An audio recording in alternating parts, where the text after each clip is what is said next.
Welcome to Upfront. Our guest is Cranbrook Mayor Lee Pratt. Over the next half hour, we'll have a chance to discuss several topics at length with the mayor. We'll also be able to field some questions from you. But first, this bio. Lee Pratt was born February 12, 1949 in Cranbrook.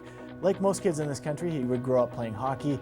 He also spent time playing a variety of other sports, including baseball. Following high school, he would get into the automotive industrial sales industry, where he would spend the next 25 years, followed by 18 years in the financial services industry. In 2014, he would decide to run for mayor and would receive 3,396 votes, good for 59%. And Mayor Pratt joins us now. Lee, how you doing? Oh, very well, thank you. Thanks for joining us. So at this stage of your first term as mayor, how are things going so far? Well, it's been very well. Been 2.5 years in now into the term and accomplished a lot of things that we set out to do, and I think it's been going very well. We're going to talk about some of those things in just a moment, but first, how has it lived up to your expectations? Were you prepared for what you were about to face? Well, I knew it was going to be a huge learning curve at the beginning, for sure, and then of course with the brand new council that added to it, but it's pretty well what I expected. Now, one of the things that when you ran, your platform included financial, fiscal responsibility. How have you been able to achieve that in the first half of your first term? Well, during the election, I said that our budgeting process had to be done on a needs basis, not a wants basis, and so we've gone through 2 budgets now, and we've got that on track where we want. Our budgeting now is in order. It's in line with what the council's vision and what our goals and objectives are. So we've achieved that, and I think going forward, it's going to be even better. What's the biggest challenge that you faced in trying to achieve that? Well, part of it was getting the staff and the directors on side with, rather than what their vision or what their wishes were, it was what the council and myself seen as vision and priorities going forward, and let's work on the priorities. And so this was a big challenge for them this year, but they stepped up and did a great job with it. And you mentioned doing things on a need, not want basis. How do you achieve that? As obviously as mayor, you set the example for the other councillors, you set the example for the community as a council on a whole. So how do you achieve that from your perspective? How do you make sure you're making those decisions for the right reasons as opposed to having your heart enter into decisions? What have you done to overcome that? Well, one of the things was the city's a corporation, and it has to be run as a corporation. So it had to have a big business plan put in place and a business aspect put to it. And that's what I brought to the table. And the council, some of them were business people, they understood that, and we all got on side with that was the right way to go, and that's what's happened. Roads and infrastructure, obviously another very big topic in this community. At the time that you were campaigning for mayor, it was a big issue. It still is a big issue 2 years later. You know, when during the election, we talked about roads, myself and the council, and everybody said, we've heard that song and dance before, it's just lip service, and I said, no, it's not, that we have a plan, we will get it done. And over the past 2.5 years, we've done a lot of road work. And of course, this year we went out to borrow an additional $10 million to do a major street that has to be done, that's 2nd Street South. Last year we did 11th Avenue, which those 2 streets had to be done. And I think in the past, some of they looked at it like it's a big job, and we're just fighting a losing battle, so they gave up. But we didn't look at it that way. We looked at it as we've got to tackle it and we've got to get it done. And along with the road work that we are replacing, we've instituted or instated a new road maintenance plan to save the roads that we have that are worth saving. We want to make sure we save them. So the cost of that will come back to us in droves, and that'll be put back into the infrastructure replacement that has to be done. How can you be innovative when it comes to that approach?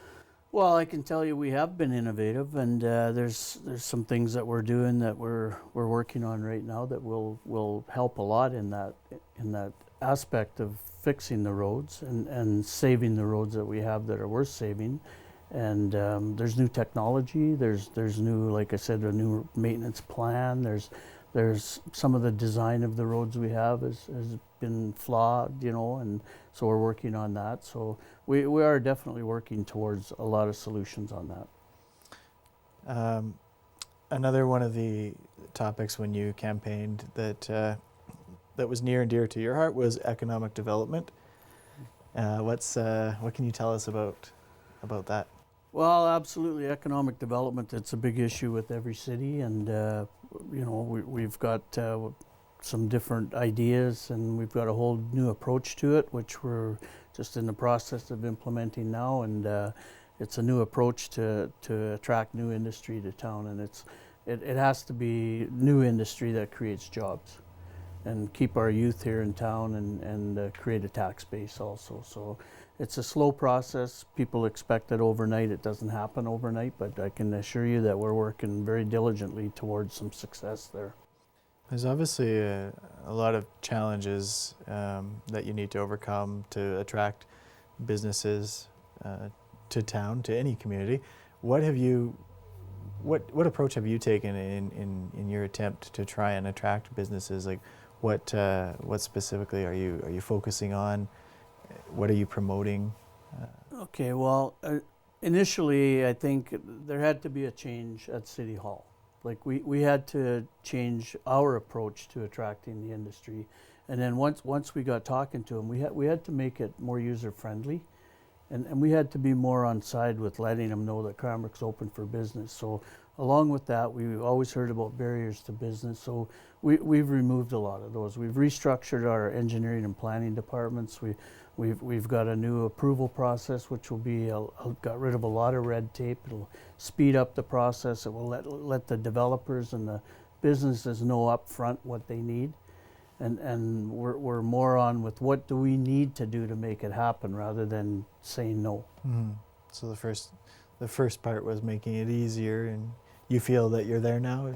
Yeah, absolutely. We like I say, we've restructured some departments. We've streamlined the process. We've got rid of some bylaws that were totally outdated and not necessary. So, and we're looking at streamlining some of rewriting some of the older ones too. When you go to a conference or you meet with someone, what is your pitch about Cranbrook, and how do you pitch the city? Well, I sell the city as best I can. I mean, all the amenities we have here, I mean, it's a great place to live. The location is absolutely perfect. The Four Seasons, we have the airport, we have the regional hospital, we've got the Kootenay ice hockey team, we've got the College of the Rockies. We've got any sports you want is available in Cranbrook with good coaching, and we've had great success with our athletes moving on. Now I mentioned you will have a chance to ask some questions to Mayor Lee Pratt, and we've collected some questions and we're going to give those to you now. Our first one comes through a video submission, and this is a question from Stephen, so I'll just get you, just look right over there at Mayor Pratt, and here it is. Hi, my name is Stephen, and my question for Mayor Pratt is, why are the commercial property tax rates set at 2.5 times higher than the residential property tax rates? Well, Stephen, actually it's not 2.5 times, it's 2.63 times. But basically, we have to have so much money to run the city. And that's a formula that was established before I came on board. We look at it every year, and once we get to a point where we can lower that, we certainly will. But right now, we have to generate so much revenue from taxes, and if you look at throughout the province, our tax rates they're not the highest, they're not the lowest, but they're middle of the road, and they're achievable for the businesses to remain profitable in the city. That's how we look at it. All right. Well, it's time we got to take a break, so we'll take a quick break and come back with a lot more with Cranbrook Mayor Lee Pratt.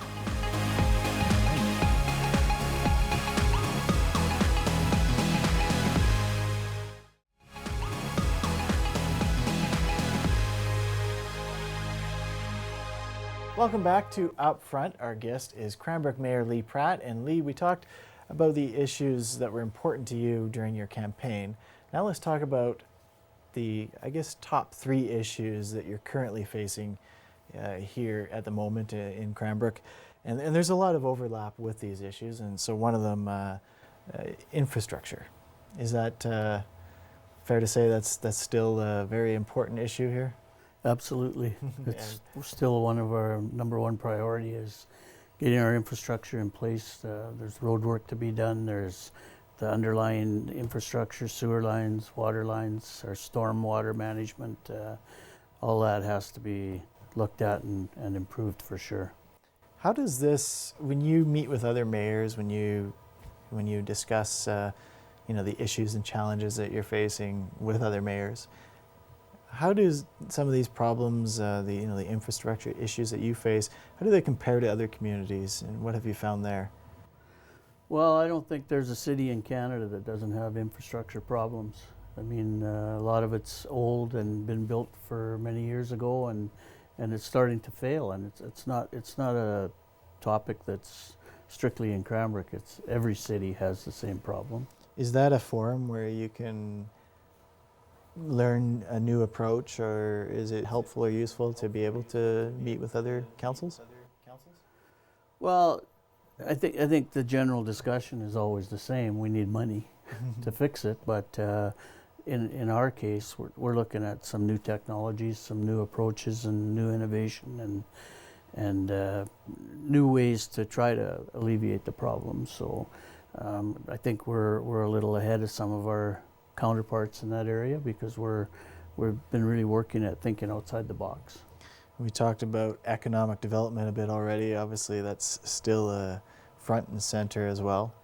Absolutely, that's we need to attract more industry to the city to get more citizens, to build more houses, to pay more taxes, and give jobs to our youth here. I mean, we've got a great program at the college with the trades program, and they get educated in trades, and then there's no jobs for them. So we're really working hard at trying to create some industry and attract it to hire those people here. When it comes to issues like that and the topic of economic development, what is the number one complaint that you hear from people?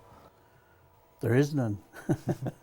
I guess in a nutshell, for the past, I don't know, I would say at least 15 years in Cranbrook, there's been no economic development. If you look at the graph, that's one of the reasons I ran, was it's been stagnant. There's been nothing happening.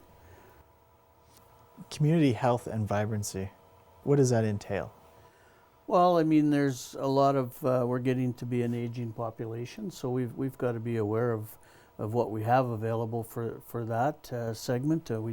We need better health care. We have a doctor shortage in town we're looking at fixing, and just the general town itself. I mean, we even a little thing like somebody might not even think of our sidewalks. We put a lot of money in the budget this year to replace and fix some of our sidewalks. Some of them are terrible for people to walk on, and especially the elderly people. There's no access for wheelchairs or the motorized wheelchairs or the walkers. So things like that are very important, and we're cognizant of that and working towards improving all of it. You mentioned the doctor shortage. There's been some doctors over the last few years that have retired, looking to recruit new doctors. How is that going? What's the update on that? Is there any news, any hope? Yeah, there is it's called a red carpet program in Cranbrook, and there's some people working on it, and the city has been involved with helping out with that too. And when we get a doctor that's interested in coming here, then we get involved and try to show them what the city has and what we can offer also. And so we're very supportive of that, and we're helping out however we can to attract more doctors. Time for another question. You want to take another? Sure. Another question. We got this is a video question as well, and this one comes to us from Gina. So just have a look. Hi, my name is Gina. My question is, what is Cranbrook going to be doing to decrease the amount of plastic we use in our community? And what sort of initiatives is the City of Cranbrook going to do to reduce the use of single-use plastic containers? Well, that's a pretty interesting question. I haven't been asked that question before, and I guess my first answer would be is I don't think it's up to the city to tell people how much plastic to use. I think if there's movement underway, like such a thing as plastic bags, stuff like that, I mean, we could certainly be supportive of that. The one thing I would really be supportive of is the recycling program. The plastics that are used, they should be recycled. So we're very strong on trying to look at how to get people to recycle more. But from my standpoint, and this is probably more personal than a corporate outlook or council's, is I don't think it's up to the city to tell people how much plastic to use. Let's take another question. We got this one comes to us via email, and this question is from Corey. What type of programs are or will be in place to support youth sports programs or promote physical activity in youth? Well, we have a very active leisure services program in the parks. During the summer we have all the parks programs where people come, the kids come, and they participate in all kinds of activities put on by the city.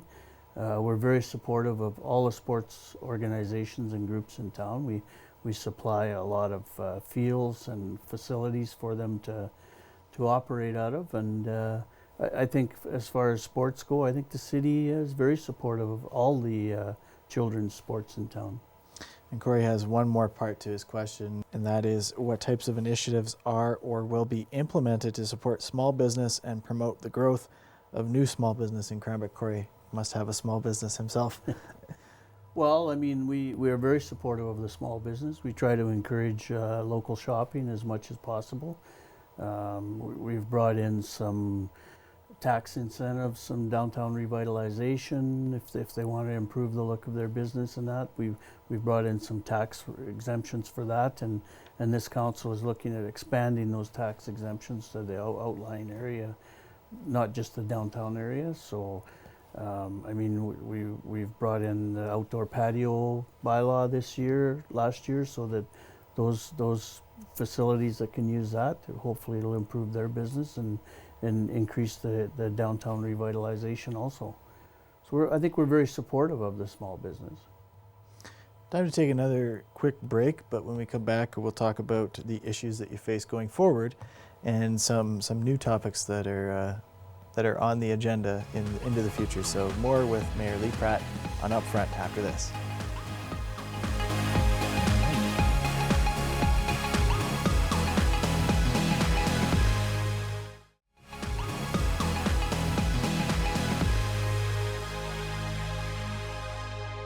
Welcome back to Upfront. Our guest is Cranbrook Mayor Lee Pratt. Lee, let's talk about the CKDI, that is the Cranbrook Kimberley Development Initiative, which was set up as a joint venture between the City of Cranbrook and the City of Kimberley. Tell us a little bit, I guess, first of all, what it's all about. Okay, well, first of all, it is a joint venture, and it started with Mayor McCormick and myself. During the election, we got together, introduced ourselves, and said that if we were both lucky enough to be elected, that we would work together to promote the area and both communities. What's good for one is good for the other, and vice versa. So the Cranbrook Kimberley Development Initiative was kind of it's more of a sales approach on economic development, sales and marketing. So what we did is we invited 70 businesses to a meeting. We had 62 businesses show up at the meeting. At that meeting, we asked them all for $5,000 to go into a kitty that would be directed strictly to sales and marketing, no administration costs. We got 31 checks at that meeting, and then Columbia Basin Trust got wind of it. They loved the fact that two communities were working together, and it was a whole new approach to economic development, and they wanted to come on board with it. So Neil Muth, who was the chairman at the time, he agreed that he would match us with some funding, which they did. So right now we have about 500, and the two cities threw in some money. So we have about $540,000 in an account that is strictly sales and marketing. As we speak, we're just getting our marketing program in place with what's going to hit the website, and we're going to be marketing to Edmonton, Calgary, the Lower Mainland, Kelowna, areas like that to attract new industry. And the idea of it is industry that's going to create jobs for the towns and increase our tax base. What was the feedback that you got after having that meeting from the businesses that attended? Well, I think that the fact that we got 31 committed at that meeting was huge, and we got up to over 50. And I can tell you this, that with meetings we've had with the province, and I mean, there's a lot of work that's been going on behind the scenes with different departments in the province and that, and they're actually excited about it, and they're on board with helping us however they can. So it's a whole new approach, and people are talking about it and watching us to see if it's how successful it's going to be, and we know it's going to be successful. So Let's talk about, let's look ahead into the future now and talk about I guess probably the top 3 issues going forward to the city and to yourself. First off, intermodal transfer. Tell us, what does that mean? yeah, well, intermodal transfer is to make Cranbrook a hub for intermodal. So that entails air cargo through our airport. It entails having CP Rail set up an offload terminal here for sea cans and other freight that's coming into these areas, which could come here and be offloaded. We have a direct rail line from the Pacific Northwest in the U.S., which comes right up through here, and it's a connection to the eastern markets. And we've already had discussions with the Vancouver Port Authority, CP Rail. Right now we're in talks with some other stakeholders that could use it. We did a truck survey, which we stopped every truck that came through Cranbrook in one day. We stopped them at the Wayscale and Yak, the Wayscale and Sparwood, and outside of town at the Game Check. And there was 347 trucks that we stopped and surveyed. We wanted to know where they were coming from, where they were going, what they were hauling, and where their loads were going. And now we've just finished compiling that information, and we're on the phone right now with a couple of companies to set up a new truck stop here, which we are in bad need of according to all the truckers. Just as a note, the 347 trucks that we stopped, there's at least another half again as many at night. So basically there's 500 trucks a day going through here. So we want to capture that and gain some business out of that also. Is there perhaps a timeline in place for this? What are you, like, how soon do you think things could start to be built around this? Well, it's the work is underway right now. The city's, like I say, we've done the survey. We're in talks with some trucking companies, some truck stop companies. We're getting a preliminary plan right now on the CP Rail side of it, how that would fit. Myself and CAO Kim, we've been invited to Calgary to go through the CP Rail offices and talk to them about, they'll show us what they have there and what we can expect. And we're also going to be looking at try to improve our airport by the use of air cargo, because it all goes to Calgary now and it's very expensive for them to land there. We're only a matter of minutes further, and it could be a lot cheaper for them. So with the logistics of the rail line, the trucking, there's no reason why that can't come here. And with that, you're hoping to obviously attract new industry and more large-scale events. The city has hosted a handful of large events in the last few years, and just sort of talk about what you're hoping to attract in the future. Well, those big events are a great economic driver for the area. I mean, we had the Pinty's World Curling here in November, and then we had the Rogers Hometown Hockey, and we successfully achieved those. The Rogers people were very happy with what they received here, how it ran off, and we know that there's other events coming that, those people all talk to each other, and one day somebody's going to be saying something to Rogers. We have this event we'd like to hold, but we're not sure where to hold it, and they're going to suggest, well, why don't you talk to Cranbrook? They've done a great job for us with the Pinty's World Curling and the Rogers Hometown Hockey. So those people all talk, and I'm sure there'll be more coming, and we're open for them all because they're huge economic drivers. You mentioned word of mouth spreading. Are you going to seek out any events? Oh, absolutely. If we hear of anything that could fit into it, I mean, we're on the phone to them. We're aggressively marketing that. We're not sitting back waiting for that call. We're making that call ourselves. And last but not least, a couple of major rehabilitation projects. The first being the Idlewild rehabilitation.